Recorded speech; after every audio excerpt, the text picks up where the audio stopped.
When the doctor told me I had a brain tumor, I forced myself to push my boyfriend away to save him, never expecting that I would actually survive to see him happy with someone else years later. I remember the day we met. It was spring. The park was green. Birds sang in the trees. I sat on a bench. I ate my lunch alone. He walked past me. Then he stopped. He looked at the book in my hand. He smiled. "I love that book," he said. I looked up. He was young. His eyes were bright. His smile was warm. "Me too," I said. That was how it started. Not with fireworks, not with magic. Just two people. Just one book. Just one smile. His name was Miles. He was 32 years old. I was 45. I was divorced. He never married before. We were different. Everyone could see it. We met again the next week. Then again. We talked about books. We talked about music. We talked about life. The talks became longer. The smiles became bigger. One day, he asked me to dinner. I said yes. I knew it was wrong. Society told me so. My friends told me so. But my heart said something else. We started dating. We tried to be normal. We went to restaurants. We went to movies. But people stared at us. They whispered behind their hands. "She is too old for him. He is just using her. It will never work." I heard the words. Miles heard them too. We saw the looks in the supermarket. We saw the raised eyebrows at cafes. Old women shook their heads. Young women laughed. My sister called me. "Are you crazy?" she asked. "He is a child." "He is not a child," I said. "He is a man." But doubt lived in my heart. I looked in the mirror. I saw lines on my face. I saw gray in my hair. Miles had smooth skin. Miles had no gray. The numbers were clear. 45 and 32. 13 years between us. One night, we sat in his car. Rain fell on the windows. The street was empty. "I am tired," I said. Tired of the looks. Tired of the whispers. Miles took my hand. His hand was warm. His voice was soft. "Do you love me?" he asked. "Yes," I said. "Then nothing else matters," he said. "Let them talk. We know the truth." I looked at him. His eyes did not lie. His love was real. So was mine. We made a choice that night. We chose each other. We chose to build something private, something safe, something ours. We found a small apartment. It was old but clean. Big windows let in the sun. We painted the walls white. We bought a small table. We bought 2 chairs. We bought a bed. Miles brought his old records. I brought my books. We filled the shelves together. We hung pictures on the walls. We made it home. Outside, the world judged us.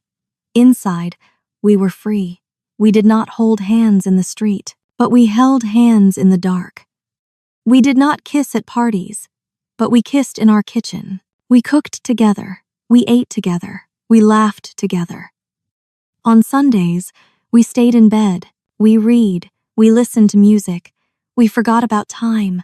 We did not talk about forever. Forever was too big. Forever was too scary.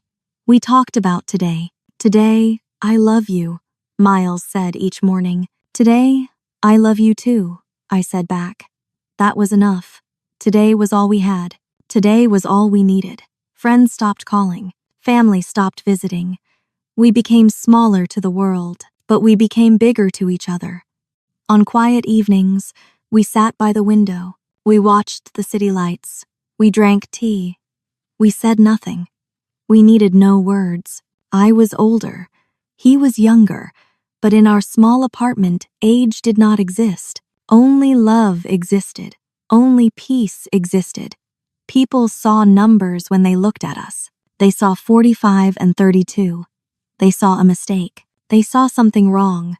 We saw something different. We saw a home. We saw safety. We saw truth. The world said we could not work, but we worked. The world said it would not last, but it lasted. Those were the quiet years, the good years, the years when we built our private world, the years when we loved slowly, the years when we learned that sometimes The best love is the love you hide from everyone else. We had 3 years of happiness, 3 years of mornings and nights, 3 years of today, today, today. I did not know then that time would run out. I did not know then what was coming, but that day would come soon. 3 years passed, 3 beautiful years. They were the happiest years of my life. Every morning started the same way. Miles woke up first. He went to the kitchen. He made coffee. The smell filled our small apartment. I heard him move. I heard the cups. I heard the spoon. He brought coffee to me in bed. He kissed my forehead. "Good morning," he said. Every single day. Happiness is quiet. It has no big moments. It is small things. It is coffee in the morning. It is his breathing at night. It is the sound of rain on our windows. Miles loved to cook. He was not a good cook at first. He burned rice. He added too much salt. But he tried. He learned. Soon, he made wonderful food. I sat at our small table. I watched him in the kitchen. He smiled while he cooked. He hummed old songs. He looked so peaceful, so happy. "Taste this," he said. He held a spoon to my mouth. "Delicious," I said. It was true. On Sundays, we went to the beach. Even in winter, the beach was empty. The wind was cold. The sky was gray. But we walked together. We held hands. No one was there to judge us. We collected shells. We threw stones into the water. We sat on the cold sand. We watched the waves. "I love this," Miles said. "I love the silence." "Me too," I said. Miles was young, but he was not childish. He understood me. He understood silence. He understood peace. He never needed noise. He never needed crowds. My friends said he was too young. They said he would leave me. They said he would want parties, want adventures, want young women. But they were wrong. Miles wanted home. Miles wanted quiet mornings. Miles wanted me. I felt young with him. I laughed more. I smiled more. I forgot about my age. Almost. But at night, I looked in the mirror. I saw new lines on my face. I saw more gray in my hair. I saw my skin change. I bought hair dye. I used it every month. Then every 3 weeks. Then every 2 weeks. I hid the boxes from Miles. One day, he found them. He said nothing. He just hugged me. "You are beautiful," he said. Always. I wanted to believe him. I tried to believe him. But doubt lived in my heart. Small and quiet, but always there. Sometimes I watched him sleep. His face was so smooth, so young, so perfect. I touched his cheek, so soft. My hand looked old next to his face. He will wake up one day, I thought. He will see me, really see me, and he will leave. But that day never came. He loved me more each day. He said it. He showed it. He left small notes for me, on the table, on the mirror, on my pillow. "I love you. You make me happy. Thank you for today." He remembered small things, my favorite tea, my favorite songs, the way I liked my toast. He was not my child. He was my partner, my equal, my home. But my body began to change. Small things at first, easy to ignore. Headaches came, not big ones, just small pain. I took medicine. The pain went away. I forgot about it. Then I felt tired, so tired. I slept more. I needed naps. I blamed work. I blamed stress. I told Miles nothing. "Are you okay?" he asked sometimes. "I am fine," I lied, just tired. I did not want to worry him. I did not want to break our happiness, our small, perfect world. So I smiled. I pretended. I hid the medicine bottles. I hid the pain. The headaches came more often. The tiredness got worse. But I said nothing. I kept our bubble safe. Miles cooked. I pretended to eat. Miles talked. I pretended to listen. Miles held me. I pretended I was not afraid. At night, I lay awake. I watched him sleep. I memorized his face, his breathing, his warmth. Something was wrong. I knew it, but I did not want to know. Not yet, not now. I wanted more time, more mornings, more coffee, more beach walks, more quiet happiness. Just a little more time, please. Just a little more. But time does not wait. Time does not care. Time was already running out, and soon, everything would change. It happened on a Tuesday morning. I woke up. My head hurt. The pain was strong, very strong, different from before. I stood up. The room moved. Everything spun. I felt sick. Miles, I said. My voice was weak. Then everything went black. I woke up in a hospital bed. White walls, white sheets, bright lights. The smell was strong, antiseptic, clean, cold. Miles sat next to me. His face was pale. His eyes were red. He held my hand. "You fainted," he said. "You scared me." A doctor came. She was young. Her face was serious. She carried papers. She sat down. "We did some tests," she said. "We found something." My heart stopped. Miles held my hand tighter. The doctor talked. She used big words, medical words, but I understood. A tumor. In my brain. Rare. Bad. "How long?" I asked. My voice did not shake. I was surprised. The doctor looked at her papers. She looked at me. Her eyes were kind but sad. "Maybe a year," she said. "Maybe less. We cannot be sure." The words hit me. They hit like stones, hard and cold. Time was short. Time was running out. I looked at Miles. He sat very still. His face was white. His mouth was open. He did not move. He did not speak. "Can you leave us alone?" I asked the doctor. She nodded. She left. The door closed. Miles still did not move. He stared at the wall. His hand held mine, but he was far away. "Miles," I said. He turned to me. His eyes were wet. Tears fell down his face. Not small tears, big tears. His whole body shook. He put his head on my bed. He cried. He sobbed. His body moved with each cry. I had never seen him cry before, not once in 3 years. Miles was always happy, always positive, always strong, but not now. Now he broke, completely. I touched his hair. I said nothing. What could I say? I was dying. He was losing me. There were no words. "No," he said. "No, no, no." He said it again and again. "Miles," I said. "Look at me." He lifted his head. His face was red, wet, broken. "I am here now," I said. "I am here today." But he did not hear me. He could not hear me. He only heard the doctor's words. 1 year? Maybe less. We went home that day. Everything looked the same. Our small apartment, our books, our records, but everything felt different. Miles changed. He stopped smiling. He stopped humming. He stopped cooking with joy. He watched me all the time. He followed me. He asked questions. "Are you okay? Does your head hurt? Do you need medicine? Do you want to sit down?" Every 5 minutes, every 10 minutes, always watching, always worried. He called his boss. He quit his job. "I need to be home," he said. "I need to take care of her." "Miles, no," I said. "You need to work. We need money." "I need you," he said. "Money does not matter." But I saw what happened. He needed to feel useful. He needed to do something. Anything. He could not stop death, but he could give me medicine. He could make me comfortable. Our home changed. The laughter stopped. The music stopped.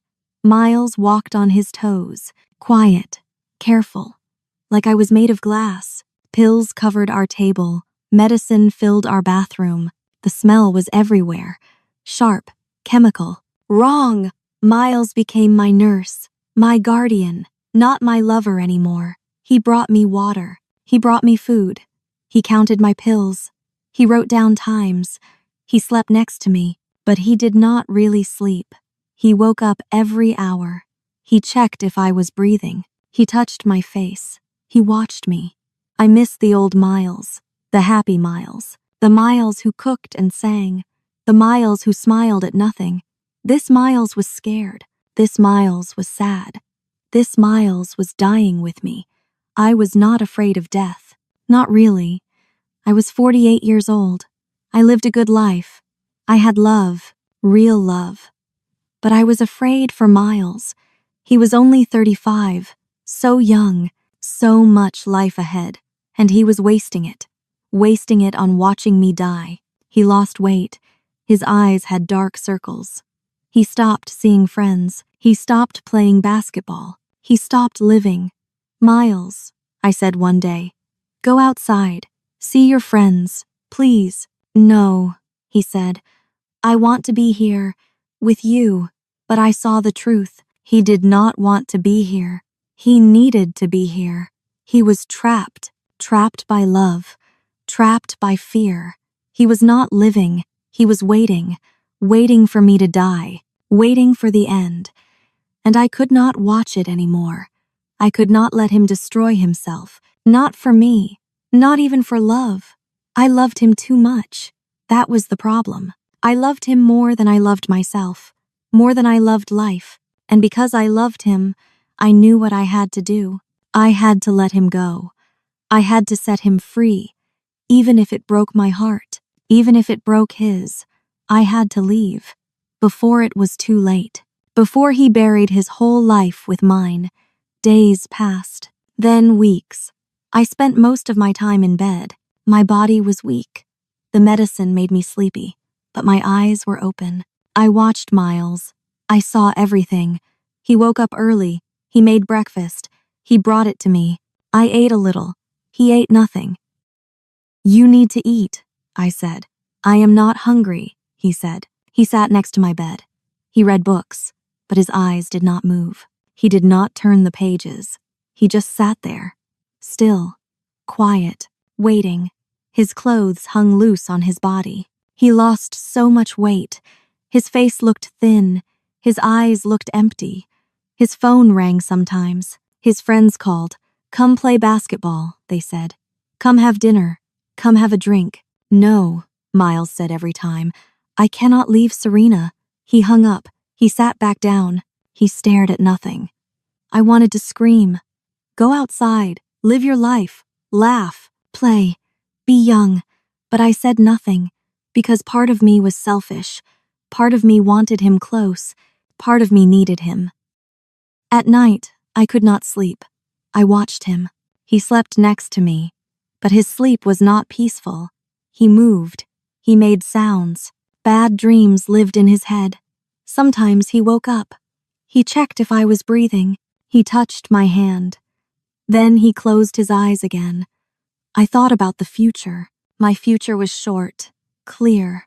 I would die, maybe in 6 months, maybe in 3. But what about Miles's future? What happened to him after I died? I saw it clearly, too clearly. He would hold my hand when I died. He would watch me take my last breath. He would remember that moment forever. That memory would live in his head, in his heart, always. He would carry it everywhere, for years, for decades. He was too young for that. 35 years old, his whole life ahead. But he would stop living. He would build a monument to me in his heart. He would never love again, never marry, never have children. He would just exist, alone, haunted by my memory. I could not let that happen. I loved him too much. That was the problem. Love is selfish sometimes. Love wants to hold tight. Love wants to keep. Love wants to possess. But real love is different. Real love gives freedom. Real love lets go. I loved Miles more than I loved myself, more than I loved my own comfort, more than I loved my own happiness. And because I loved him, I had to set him free, even if it hurt, even if it killed me faster than the tumor. I thought about it for days, for nights. I made a plan. I could not die in his arms. I could not let him watch me go. I had to leave first. I had to push him away. But how? Miles loved me. He would never leave. He would fight to stay. I had to make him want to leave. I had to hurt him. I had to become someone he did not want to be with. The thought made me sick. It hurt to think about, but I had no choice. No other way. I practiced the words in my head, cold words, mean words, lies. They tasted like poison, but I would say them. I would do it. For him. Only for him. One night, I made my final decision. Tomorrow. I would do it tomorrow. I looked at Miles. He slept next to me. His hand touched mine. His face looked peaceful for once. I memorized him. His face, his hands, his breathing. I wanted to remember everything. This was our last night together. Tears fell from my eyes. They were hot. They were silent. I did not make a sound. I loved him. I loved him so much. That was why I had to do this. That was why I had to be cruel. Love is not always soft. Love is not always kind. Sometimes love is hard. Sometimes love is painful. Sometimes love is the push away, not the pull close. I was his anchor, but I was drowning him. I was pulling him down with me, into darkness, into death. I had to cut the rope. I had to let him float away, back to the surface, back to life, back to light. He would hate me. He would be angry. He would be hurt, but he would live. He would move on. He would find happiness again. And that was enough. That was everything. Tomorrow I would break his heart. Tomorrow I would become the villain. Tomorrow I would lie. But tonight, just for tonight, I let myself love him. I let myself be close. I let myself be happy. Tomorrow would come soon enough. Tomorrow would bring pain. Tomorrow would bring the end. But tonight was still ours. Tonight was still love. Tonight was still beautiful. I closed my eyes. I held his hand. I whispered into the dark. I love you. I will always love you. Forgive me for what I am about to do. Morning came. The sky was gray. Rain fell outside. It was a cold day, a sad day. I packed my suitcase. I put clothes inside. I put my books inside. My hands shook, but I did not stop. Miles was in the kitchen. He made breakfast. He did not know. Not yet. I closed the suitcase. I took a deep breath. I walked to the kitchen. Miles turned around. He saw the suitcase. His face changed. Fear filled his eyes. "What is that?" he asked. "I am leaving," I said. My voice was flat, empty. "What? Where?" His voice rose. "Panic. Home. To my hometown. To my sister. Why?" He stepped closer. He reached for my hand. I stepped back. I could not let him touch me. If he touched me, I would break. "I need to be alone," I said. "Alone?" "Serena, no. You need me.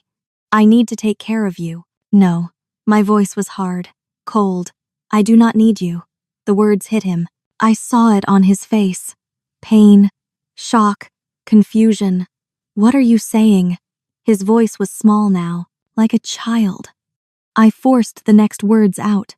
They were lies, terrible lies, but necessary lies. "Your sadness makes me tired," I said. "You make everything harder." "Serena, please, I need to face this alone. I need space. I need quiet." I paused. Then I said the cruelest thing. "You make me feel weak." His face broke, completely. Tears filled his eyes. "I make you weak? Serena, I love you. I just want to help. I know. But I do not want your help. Not anymore. This does not make sense." He was crying now. "What changed? Yesterday you were fine. Today you want to leave?" "Yesterday I was tired of pretending." "Pretending what?" "Pretending this works. Pretending I am happy. Pretending I want you here." Each lie tasted like blood in my mouth. Each word cut me, but I kept going. I had to finish this. "Serena, please, talk to me. We can fix this. There is nothing to fix. I made my decision. Let me come with you, please. I will be quiet. I will give you space. Just do not leave me. No, Miles. I need to do this alone. Just me, no one else. He fell to his knees. He cried. His whole body shook. I wanted to hold him. I wanted to tell him the truth. I wanted to say I loved him, but I did not. I stood still. I stayed cold. Please, he begged. Please do not go. I already called a taxi. It is coming soon. Serena, I love you. I love you so much. I know, but love is not enough. The words hung in the air, heavy, final. The doorbell rang. The taxi. My escape. My exit. I picked up my suitcase. I walked to the door. Miles followed me. He grabbed my arm. Please, one more day, one more hour, please. I looked at him. His beautiful face, his red eyes, his broken heart. I memorized him one last time. Then I pulled my arm away. I opened the door. Goodbye, Miles, I said. Serena, wait. I did not wait. I walked out. I walked to the taxi. Rain fell on my face. Or maybe they were tears. I did not know. I got in the taxi. I closed the door. I did not look back. I could not look back. If I looked back, I would run to him. The taxi drove away. I saw our apartment building get smaller, then disappear. I broke his heart. I saved his future. That was the trade. That was the price. Miles stood in the doorway, alone, broken, free. He would hate me now. He would cry. He would be angry. But he would live. He would heal. He would move on. And I would carry this pain, this guilt, this terrible love. For whatever time I had left, I closed my eyes. Rain hit the windows. The sound was soft, steady, sad. It was done. I let him go. The hardest thing I ever did. The most loving thing I ever did. Goodbye, my love. Live well. Be happy. Forget me. Please forget me. 7 years later, I sit in my garden. The sun is warm on my face. Birds sing in the trees. I drink tea. Green tea. My favorite. I am alive. Still alive. The doctors were wrong. Or maybe life was kind. I did not die. Not in 1 year. Not in 2 years. Not ever. I went to my sister's house. I rested. I changed my life. I ate better. I walked every day. I slept long hours. The headaches stopped. The tiredness went away. Slowly. Very slowly. But it happened. I went to new doctors. They did new tests. The tumor was still there. But it was small. It was not growing. It was just sleeping. It is rare, the doctors said. Very rare, but possible. I did not question it. I just lived. Day by day, month by month, year by year. I moved to a small town. I found a small house. I planted a garden. Roses, tomatoes, herbs. I watched them grow. I made new friends. Older women, quiet women. Women who drank tea and talked about books. Women who did not ask about my past. I found peace. Real peace. Not the peace I had with Miles. That peace needed 2 people. This peace needed only me. I am 55 now. My hair is gray. I do not dye it anymore. My face has lines. I do not hide them anymore. I am older. I accept it. I like it. Today I sit in my garden. I hold my phone. I look at pictures online, just looking, just passing time. Then I see him, Miles. My heart stops. My hands shake. But I do not look away. He stands in a park. A woman stands next to him. She is young, maybe 35, maybe 36. She smiles. She looks happy. Miles smiles too. A real smile. The smile I remembered. The smile I loved. 2 children play near them. A boy and a girl, maybe 4 and 6 years old. They run. They laugh. Miles watches them. His eyes are bright, full of joy. I read the words under the picture. Family day at the park. So grateful for these three. I stare at the picture. I look at his face. No sadness lives there, no shadows, no pain, just happiness, pure happiness. Tears fill my eyes, but they are not sad tears. They are good tears, relief, joy, peace. He moved on. He found love again. He built a family. He has a future, a bright future, a future without me. I did the right thing. I let him go. I set him free. And he flew away. He found light. He found life. And me? What did I find? I look around my garden. I see flowers. I see sunshine. I see my small house, my books, my tea, my quiet life. I found myself, the real me. Not the me who tried to be young. Not the me who feared being old. Not the me who felt like a burden. Just me, Serena, 55 years old, gray hair, lined face, still breathing, still living, still growing.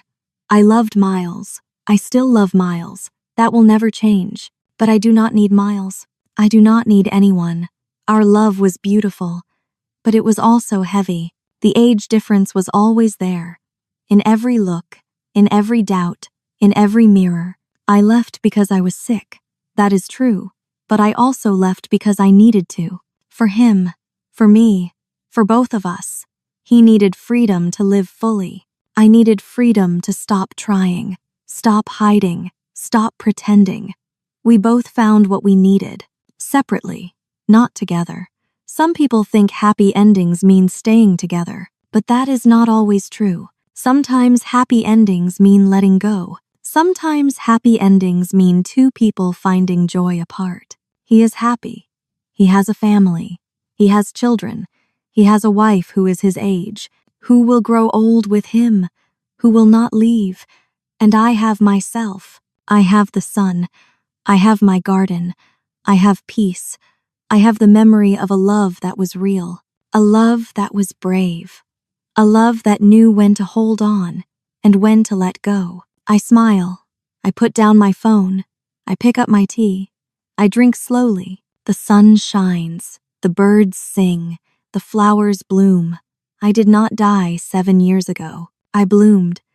We stopped loving slowly. We stopped loving completely. But we never stopped caring. And that is enough. That is everything. I close my eyes. I feel the warmth. I feel the peace. I feel alive.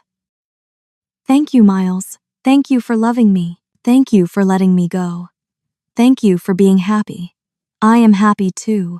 To improve your English with more stories like this one, remember to hit the like button and subscribe to Teddy English Story. Don't forget to share this with anyone else learning English.